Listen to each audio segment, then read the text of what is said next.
할렐루야.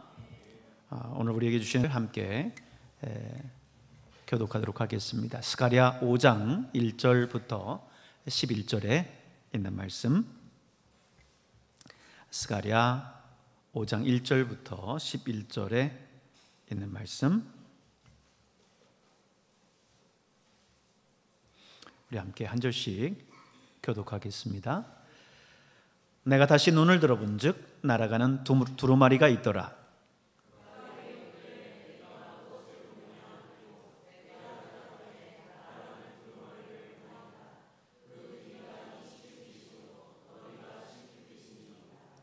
그가 내게 이르되 이는 온 땅 위에 내리는 저주라. 도둑질하는 자는 그 이쪽 글대로 끊어지고 맹세하는 자는 그 저쪽 글대로 끊어질지라 하니,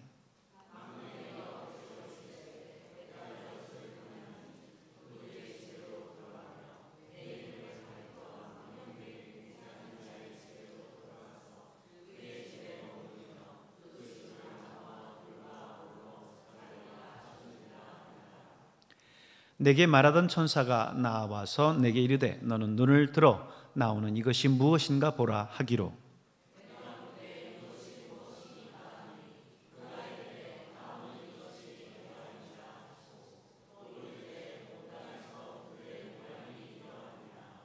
이 에바 가운데에는 한 여인이 앉았는지라 하니 그때에 둥근 납 한 조각이 들리더라.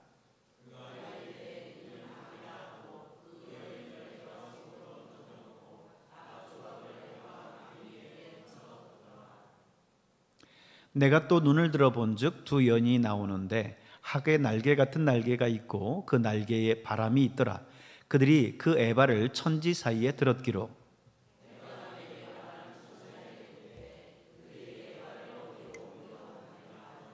같이 읽겠습니다. 그가 내게 이르되 그들이 신할 땅으로 가서 그것을 위하여 집을 지으려 함이니라. 준공되면 그것이 제 초소에 머물게 되리라 하더라. 아멘. 오늘 이 시간에는 우리 근삼백봉 비두 목장에서 나오셔서 특송해 주시겠습니다.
할렐루야.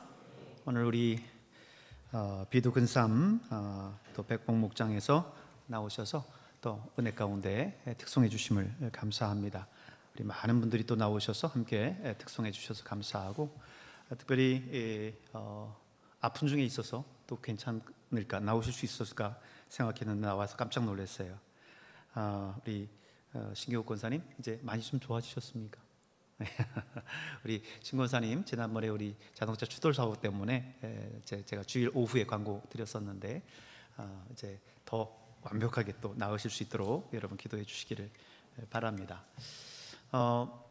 지난 한 주간 저는 또 개인적으로 저희 어머니 또 천국으로 보내드리고 장례식을 치렀는데, 우리 교우들 또 많이 또 참석해 주셔서 저를 위로해 주셔서 얼마나 또 감사하고 위로가 됐는지 모릅니다.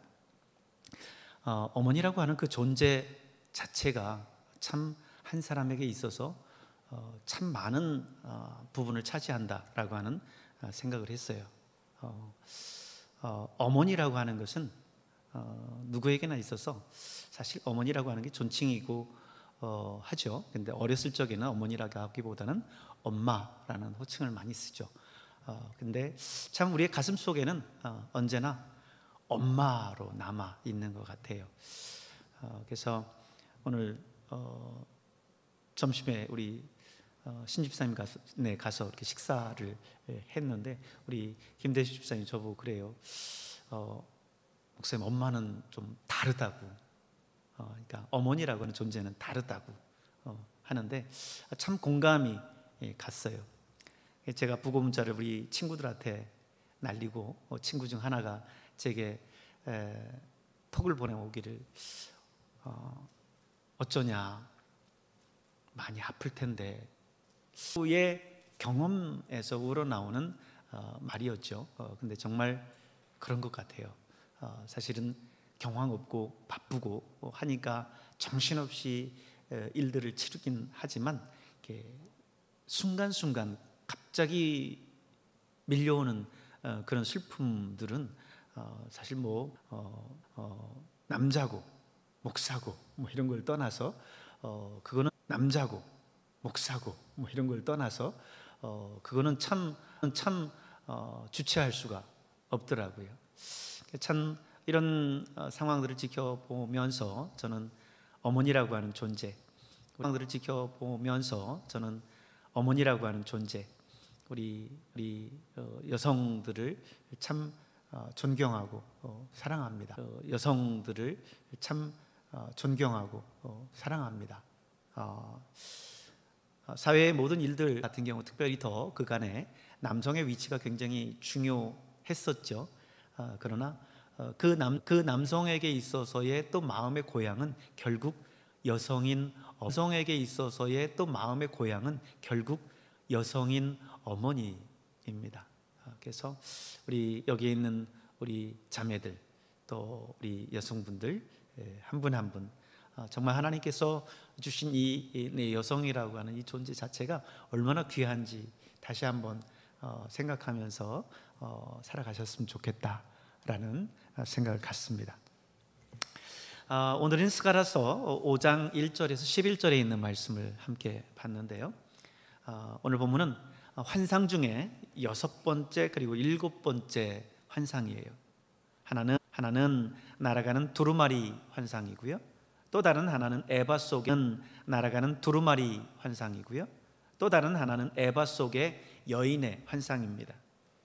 날아가는 두루마리는 하나님의 말씀에 따른 죄에 대한 심판을, 또 에바 속의 여인은 악이 멀리 쫓겨나 제거됨을 상징해요. 우리가 신앙생활 하다 보면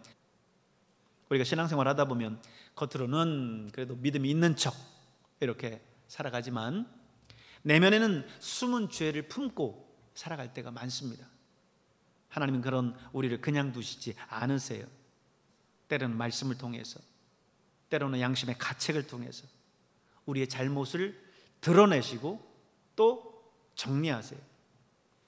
그것은 우리를 하나님께서 버리신다라고 하는 그런 버리심을 뜻하는 게 아니고요, 우리를 거룩하게 만들려고 하는 은혜의 과정이에요. 우리가 우리의 죄를 인정하고 회개할 때, 그때 비로소 우리를 회복해 하시는 하나님의 역사가 시작됩니다.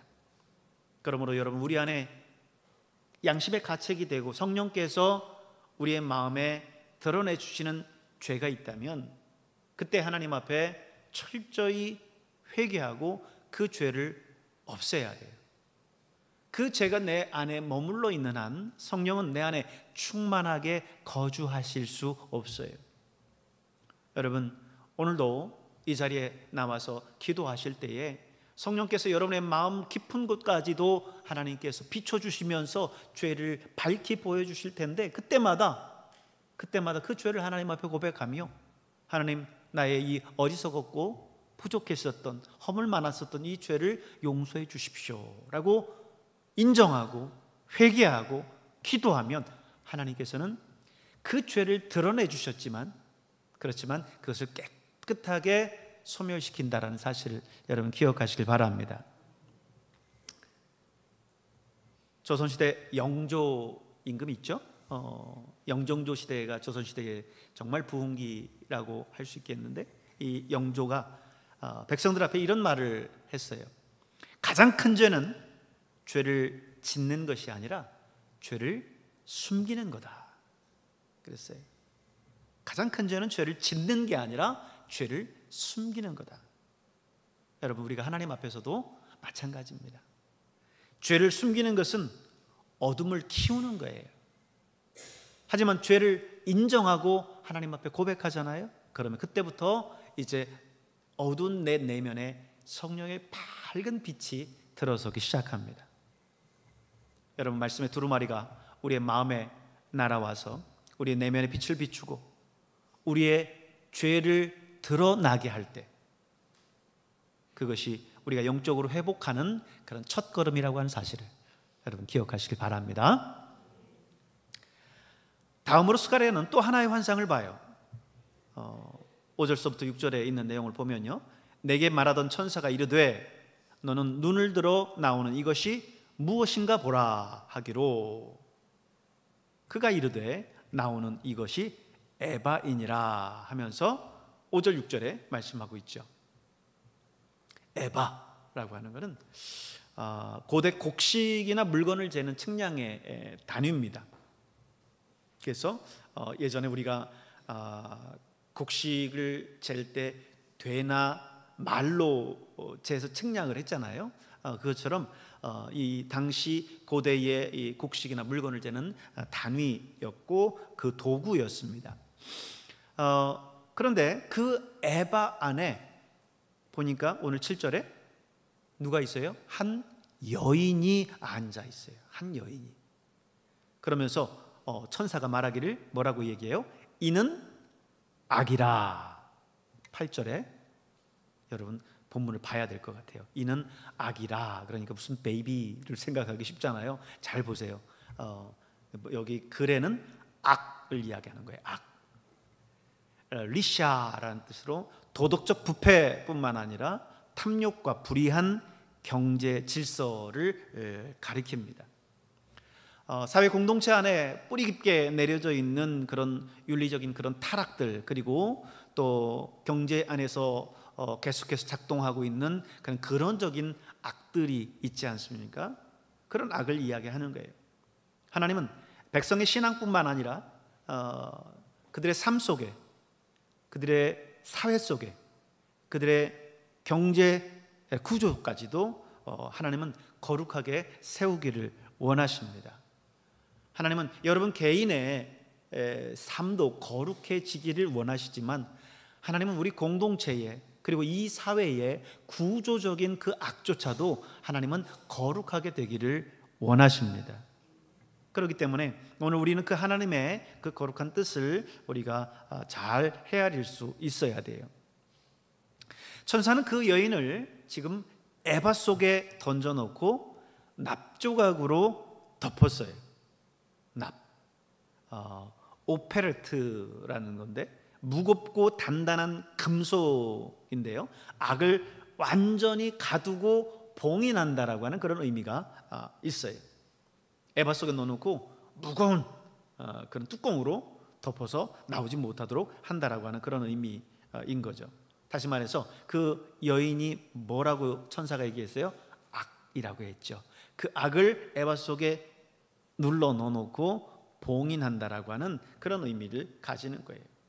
9절에 보니까 두 여인이 학의 날개 같은 날개로 그 에바를 들어 천지 사이로 옮겼다라고 이렇게 이야기를 하고 있습니다. 이것은 하나님께서 그 악을 백성 가운데서 완전히 제거하신다라고 하는 뜻이에요. 10절 11절에서 스가랴가 묻습니다. 그들이 에바를 어디로 옮겨가나이까? 라고 물어요. 그랬더니 천사가 뭐라고 대답해요? 시날 땅으로 가서 그것을 위하여 집을 지으려 함이니라.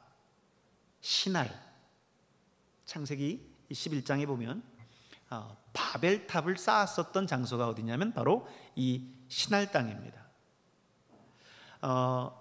바벨탑은 무엇을 상징합니까? 우리 인간이 하나님을 대적한 장소예요. 우리가 하나님처럼 높아지자 해서 쌓은 탑이 바벨탑이잖아요. 저 하늘 끝까지 한번 올라가 보자 라고 하면서 인간이 지은 것 아니겠습니까? 그게 악의 처소예요. 다시 말하면 이제 그 우리 성도들 사이에 거룩한 이스라엘 공동체 안에 있는 그 죄악을 봉인해서 원래 있던 악의 자리로 갖다 놓겠다라고 하는 의미입니다.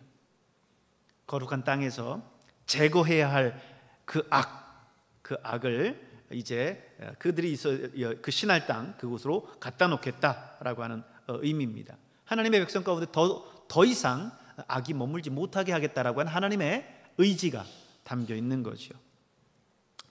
하나님은 오늘도 우리 안에 있는 이 에바 속의 여인을 다룹니다. 에바 속 여인이 아까 악이라고 했죠. 그것은 탐욕일 수도 있고 불순종일 수도 있고 숨겨진 죄의 습관일 수도 있습니다. 하나님은 그것을 드러내시고 봉인하시고 멀리 옮기셔요. 사실 이 과정은 때로 불편하고 고통스러울 수 있어요. 마침내는 우리를 깨끗게 하시기 위한 하나님의 손길이기는 하지만 그 과정은 결코 쉽지 않습니다. 한 수도사가 이런 기도를 했어요. 주님, 제 안에 있는 이 더러운 쓰레기를 치워주십시오. 하지만 너무 아프게는 하지 말아주세요. 이렇게 기도했습니다. 그랬더니 그때 주님이 뭐라고 말씀하셨냐면 그럼 쓰레기를 좀 남겨두게 되겠구나 이렇게 말씀하셨어요. 하나님은 우리 안에 죄를 제거하실 때 아프게 하실 때가 있어요. 하지만 그 아픔은 우리를 깨끗게 하기 위한 통증입니다. 여러분, 우리가 다쳤을 때 상처가 있는 그 부위의 병균을 세균을 제거하기 위해서 거기다 소독약을 바르잖아요. 그럼 어떤가요? 기분이 좋던가요? 얼마나 쓰리고 아파요, 그죠? 가스하나수소 같은 거를 바르면 뽀글뽀글 올라오면서 너무 쓰리고 아프잖아요. 마찬가지예요. 우리 안에 악을 제거하기 위해서는 통증이 있어요. 아픔이 있습니다. 괴롭습니다. 그러나 그 과정은 곧 내가 낫기 위한 과정이에요. 내가 거룩하게 되기 위한 과정이에요. 하나님께서 나를 깨끗하게 하기 위한 과정이에요. 그러므로 여러분이 이제 이 죄의 자리에서 일어나 죄의 습관에서 벗어나 정말 하나님이 기뻐하신 거룩한 삶으로 살아가려고 할 때에 그것은 나에게 고통이고 또 아픔이고 때로는 우리의 인생 속에서 여러 가지 다가오는 환난과 고통일 수도 있어요. 그러나 하나님은 그걸 통해서 오늘 저와 여러분을 온전히 거룩하게 하시고 깨끗하게 하신다라고 하는 사실을 기억하시길 바랍니다. 그 과정이 지나고 나면 어떻게 돼요? 싹 낫고 나면 그 다음에는 손을 대도 안 아프잖아요. 우리의 모습도 마찬가지예요. 이제 그 과정이 지나면, 그 고통과 고난의 시간이 지나고 나면 이제 정말 세상 사람들이 알지 못하는 참된 평안과 기쁨이 우리 안에 찾아옵니다. 참된 행복과 축복이 우리 안에 찾아옵니다. 여러분 늘 그것을 기억하면서 여러분의 신앙생활들을 해나가시고 아픔과 고통에 시련이 있다 할지라도 그걸 통해서 하나님 나라를 거룩해 하심을 여러분 굳게 신뢰하면서 나갈 수 있는 여러분 될 수 있기를 주님의 이름으로 축원합니다. 기도하겠습니다.